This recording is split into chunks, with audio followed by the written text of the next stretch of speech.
Hi guys, మన favourite theatre Ramakrishna 70mm, Ramakrishna 35mm అయితే కూల్చేస్తారు టోటల్గా. సో ఎందుకో తెలుసుకోవాలనుకుంటే వీడియో లాస్ట్ వరకు చూడండి. So let's get in to the video. Time అయితే వచ్చేసింది. అందరూ మల్టీప్లెక్స్ పైన వాడారు, ఇప్పుడు ఎవరు సింగిల్ స్క్రీన్లో చూస్తలేరు. So maximum single screen cinema చచ్చిపోతుంది. ఈ వీడియోకి మ్యాక్సిమం సపోర్ట్ చేయండి, లైక్ చేయండి, షేర్ చేయండి, సబ్స్క్రైబ్ చేయండి. మనం ఏం చేయలేము, కాకపోతే ఒక 0.1% ఛాన్స్. సో కింద కమెంట్స్ చేసేయండి మీరు ఏమనుకుంటారో. సో లెఫ్ట్ సైడ్ చూస్తారు కదా, అక్కడ అంతా ఫెన్సింగ్ ఉంది. ఇది రామకృష్ణ 35mm. బయట చెట్లన్నీ చూసారు కదా, ఒక ఇంట్లోకి ఎంటర్ అవుతున్నట్టు ఉంటుంది మొత్తము. నాకైతే ఆర్కిటెక్చర్ చాలా బాగా నచ్చింది.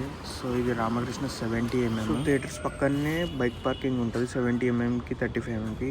సో ఇది 35mm బాక్స్ ఆఫీస్. ఇది ఎంట్రన్స్, అన్ని బ్యాగ్స్ ఇక్కడనే పెట్టేయాలి. సో గోల్డ్కి ఎంట్రన్స్ ఇది. ఆడిటోరియం అయితే చాలా పెద్దగా ఉంది. నేను కాక్టైల్ 2 మూవీకి అయితే వెళ్ళిన ఈ థియేటర్లో. స్క్రీన్ క్వాలిటీ అయితే చాలా బాగుంది. ఇది డాల్బీ అట్మాస్ స్క్రీన్ కాదు, Dolby 7.1 screen and projector maybe 2K projector.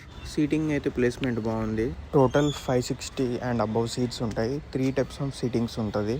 నేను వచ్చింది వీక్ డే అయినా కానీ థియేటర్ బాగానే రన్ అవుతుంది. ఫుట్ ఫాల్స్ అయితే బాగానే ఉన్నాయి ఇక్కడ. ఎట్లయినా గులగొట్టేసామని అనుకుంటారు కానీ మెయింటైన్ చేయట్లేదేమో. అసలు బాగాలేవు సీట్స్ అయితే, మొత్తము డర్టీగా ఉన్నాయి అండ్ కూర్చోడానికి కూడా అన్కంఫర్టబుల్గా ఉండే. ఏసీ కూడా యావరేజ్గా ఉండే. మేబీ ఇక్కడ మల్టీప్లెక్స్ కడితే ఇంకా ఫుట్ ఫాల్స్ పెరిగి వీళ్ళకి ఇన్కమ్ బాగా వస్తుందేమో, అందుకే ఈ థియేటర్ని గులగొట్టేస్తారు టోటల్గా. ఈ థియేటర్ని రామకృష్ణ 70mmని. లైటింగ్ కూడా ఫుల్గా వేయట్లేదు. సో దీని ఆర్కిటెక్చర్ చాలా బాగుంటుంది 35mmకి. లైటింగ్ వేస్తే మీకు ఇంకా మంచిగా చూపిస్తుండే. ఉన్న లైటింగ్లో మాత్రము ఇది వ్యూ అయితే. సో టోటల్గా left side 8, right side 8, back side 6 speakers ఉన్నాయి. ఇది డాల్బీ 7.1 స్క్రీన్. ఇది ప్రీమియం క్లాస్ సీటింగ్. దీంట్లో మొత్తం రిక్లైనర్స్, లెదర్ సీట్స్ అయితే ఉంటాయి.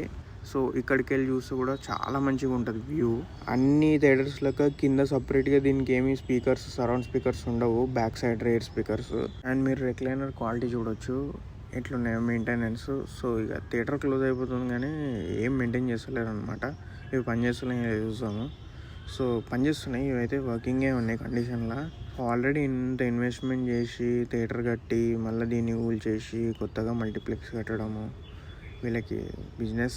వాళ్ళని కూడా ఏమనట్లేదు. సో ఇప్పుడు మనకంతా ఓటీటీ ప్లాట్ఫామ్స్కి బాగా జనాలు ఇష్టపడుతారు మూవీ చూడడానికి. కాబట్టి మా అంటే 1 మంత్ కూడా రన్ అవుతలేవు మూవీస్. సో ఆబ్వియస్గా గులగొట్టి మల్టీప్లెక్స్ కట్టేస్తారు.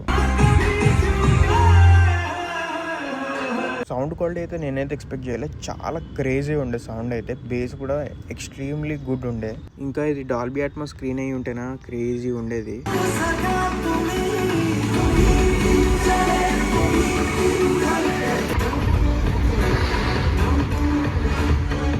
సో ఫైనల్గా క్లోజ్డ్ అండ్ డిమాలిష్డ్ థియేటర్లలో రామకృష్ణ నేమ్ అయితే వచ్చేసింది.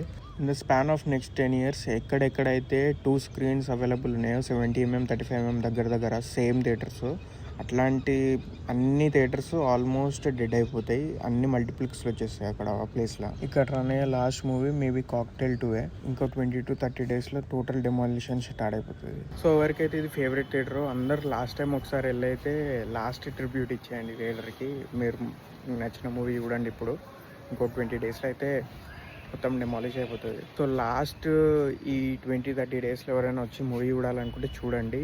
ఇక మళ్ళీ దొరకదు మనకి రామకృష్ణ 70mm, 35mm. వచ్చి ఫోటోలు దిగండి, ఎంజాయ్ చేయండి, అంబియన్స్ ఎంజాయ్ చేయండి, ఐకానిక్ థియేటర్ దగ్గర ఫోటోలు దిగండి. So that's it for the video guys.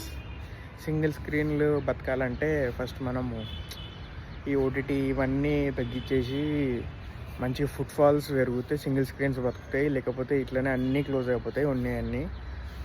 So that's all for the video guys. ఎమోషనల్గానే క్లోజ్ చేసిన video. And see you in the next episode. Bye bye.